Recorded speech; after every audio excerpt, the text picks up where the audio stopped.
Hello, my name is Kathleen Lisson, and today's video is a book review on the book Treasured Chest by Andi Liu. So Andi Liu is sharing with us her personal story of her journey to getting breast implants, finding out she has breast implant illness, and going through the explant process.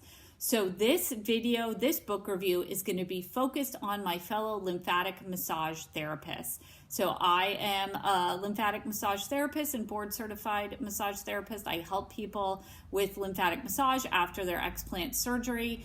And this video is going to focus on the 3 themes in this book that I think make it such a valuable resource in the collection on the bookshelf of my fellow lymphatic massage therapists. So the 3 themes in this book that I think are really valuable for us are clinician presence, the breast implant illness origin story, and the aspects of breast implant illness that are important for us to know as lymphatic massage therapists when we're helping these people in our office. So the first concept is clinician presence. So this is how we as a lymphatic massage therapist will interact with our clients. And there's little tidbits woven through this book that gave me pause, that gave me very important moments to think about in my position as a massage therapist that's helping someone with breast implant illness after their explant.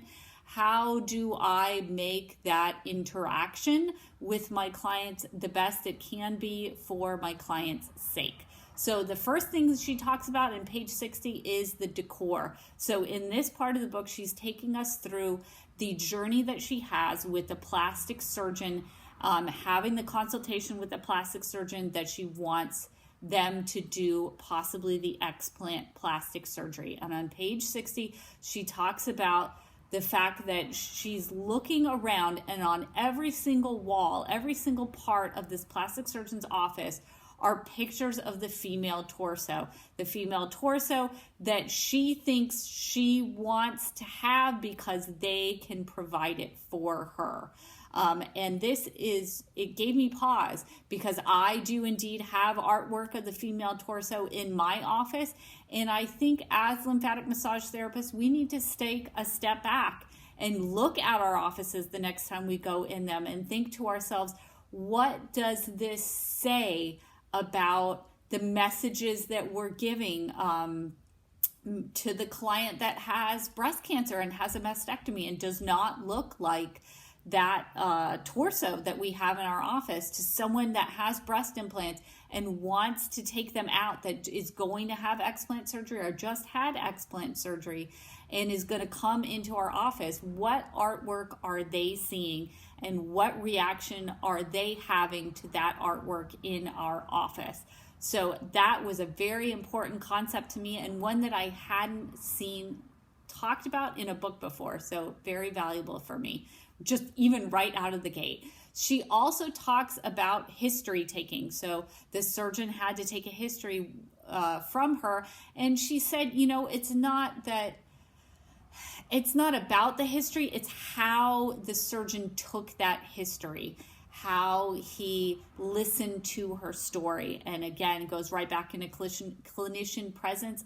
We need to understand that this story of the client having these symptoms and the symptoms becoming overwhelming and them learning about breast implant illness and then finally going to get the explant, that is something that this is the core and the heart and the kernel of the journey that they're going through. And we have to be able to understand that we give them time and we give them space to tell their story and know that their story is an important part, and us listening to their story is an important part, maybe just as important as what we are going to do in the massage session with our hands.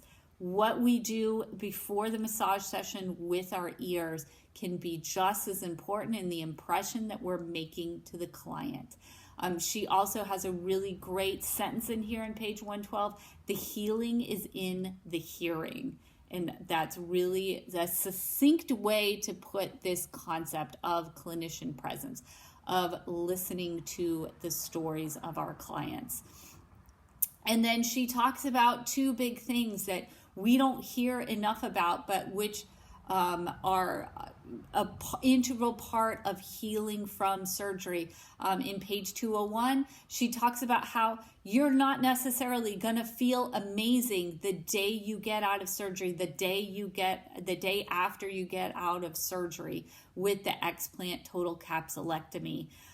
It's not a miracle surgery, and we need to be there with our clients when our clients are very scared because they were under the impression that all this was going to go away, and they're very scared and frustrated when they come to us a week after the surgery and it's not all disappeared yet.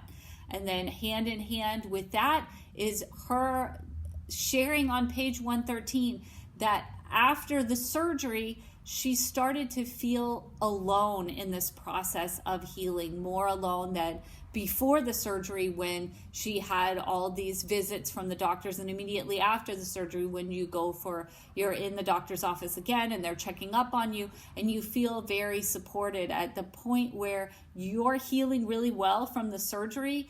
That level of having to go back to the doctor and having the doctor check in on you, that kind of fades away as you're healthy after the surgery. And it's that feeling of being alone in that part of the journey that's such a valuable piece of information for us as a lymphatic massage therapist, because often these clients still do see us, and we are sometimes the only person they see that knows about their surgery, that knows about their breast implant illness in the space of the whole week.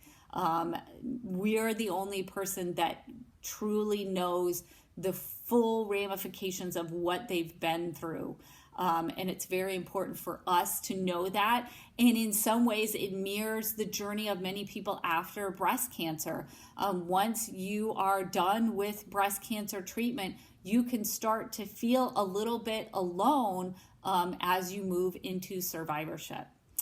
So part 2, that second theme, is the origin story of the breast implant illness. This is something that we will hear about. And if you are new or newer to helping people after explant plastic surgery, I highly recommend reading books and other books like this.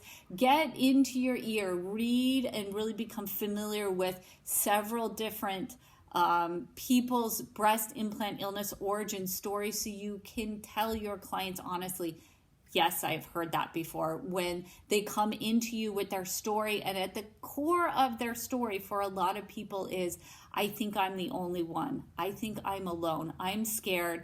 Is this normal? Is this a normal part? Have you ever heard of this before? Are you familiar with this? So getting the clients on your table and then also getting books like this and hearing story after story, you'll start to see where there are similarities in breast implant illness journeys. And she is very frank and very detailed on her journey. She talks about how some people will use medication and drugs and sex and other distractions as an off switch to not pay attention to their pain or their symptoms. She talks about at some point she had to make the decision to tune into her own body versus believe the stories of others, which is your test results came back fine, you must be all right. This is psychological. This is all in your head when it comes to breast implant illness.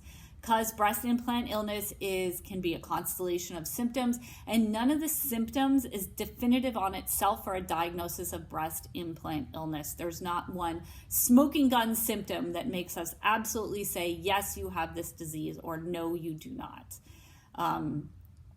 She also talks about on page 83, like the process of breast implant removal is a time in the life when you're facing, once again, the reasons that you had for putting them in the first place. And this is an interesting and valuable insight into our clients' experience as they're going through this.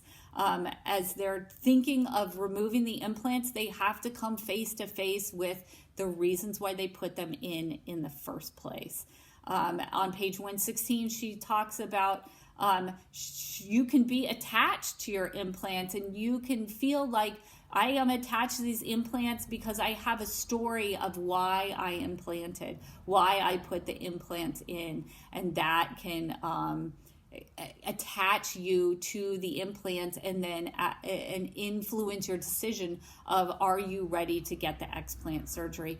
And then very, very honestly and very forthrightly on page 102, and in fact in snippets throughout the book, she talked about her history of childhood trauma and sexual assault and how that played into a decision to have the implants and is a part of her life. So we as lymphatic massage therapists, we need to understand that this may be a part of our client's history, that they aren't necessarily going to tell us at the first visit. They're not going to put on the health history form.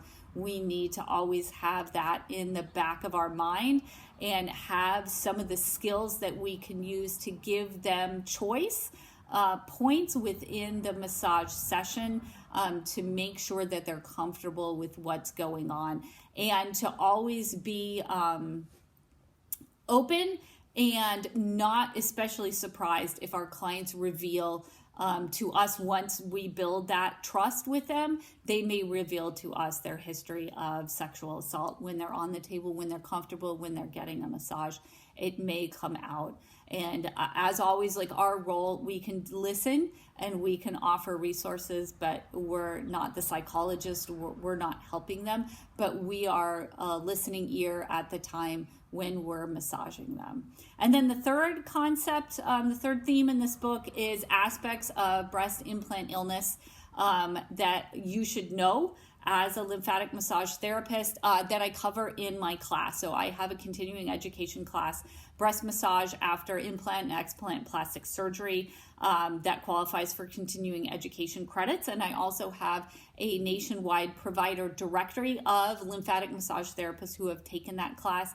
That is a resource for people who have who want to have lymphatic massage after their breast surgery. And I'll put the links to both that, the class, which is continuing education units for massage therapists, and also the provider directory that would be a help to you if you had breast implant illness and were planning to get breast surgery and then have lymphatic massage afterwards. You could find a provider in your area, hopefully from that provider list. Both those links will be in the comments for this video.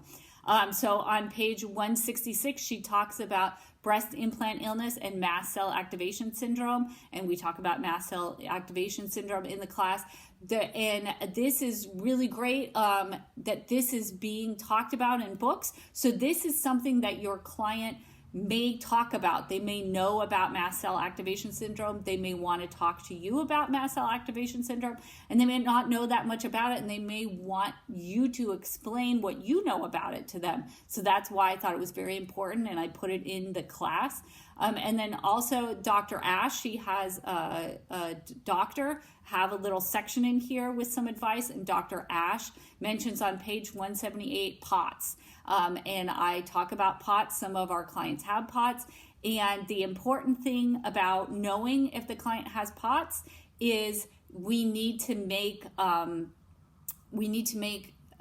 special consideration in our massage sessions to make sure that the client with POTS is safe during and after their massage session. So that's why I put information about POTS in the breast massage after implant and explant plastic surgery class.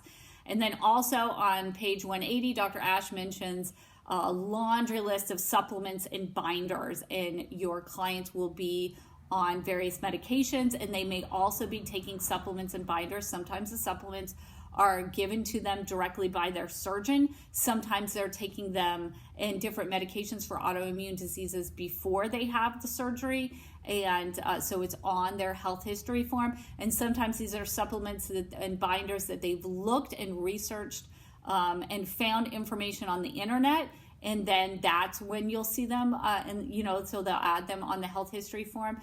So I don't say whether they work or not. What we need to do as a massage therapist is not decide whether they work or not. What we need to do as a massage therapist is understand why they're taking them, what the side effects are, and how we can make the massage session safe for them if they're experiencing some of the side effects, and know also that sometimes clients will be trying to pair the taking of their binders after or before their lymphatic massage session. So to know this, to know what it means when someone's taking these supplements and they're putting them in the health history form, so you have as much understanding about your client and their current condition as possible in order to give them the safest massage after their plastic surgery. I highly recommend this book. I think it's a great resource. And I think if someone asks me the question, Kathleen, I'm an oncology massage therapist. I help people after breast cancer with implants. And why should I read this book? Like, just give me 5 minutes. What should I take 5 minutes for just to pop right into this book to really get me some value out of it and to really get me interested in this topic? And then I would say to my oncology massage colleagues and all of my colleagues that do lymphatic massage, go ahead and look in the back of the book at page 230 and read Robin's story. So what I like about this book is not only do we hear Andi's story, but Andi has some text in the back of the book where other people with breast implant illness also share their stories. So we get to hear a lot of potential client stories for client journeys in this book. And Robin's is so powerful because Robin is a cancer survivor, and Robin got breast reconstruction with an implant, and Robin got breast implant illness because of that reconstruction. So if you are a lymphatic massage therapist and you're helping people after explant, valuable book. And especially if you're an oncology massage therapist, if you help people after breast cancer, the class is also so valuable because you need to know the medications that people are on to try to reduce capsular contracture after breast implant, but also to understand that even if people are going through breast reconstruction with an implant, they may get breast implant illness symptoms, and you can benefit so much from just taking that first 5 minutes of this book and reading Robin's story on page 230. So again, to recap, wonderful book. 3 top themes for lymphatic massage therapists are tips on improving your clinician presence, origin story, and several origin stories of breast implant illness that will make you better at interacting with your clients. And you can kind of see some of the aspects of breast implant illness and why I include them in the class, including mast cell activation syndrome, POTS, some of the supplements and binders that I talk about in the class. So this is a really great resource for lymphatic massage therapists if you're helping people after breast implant illness.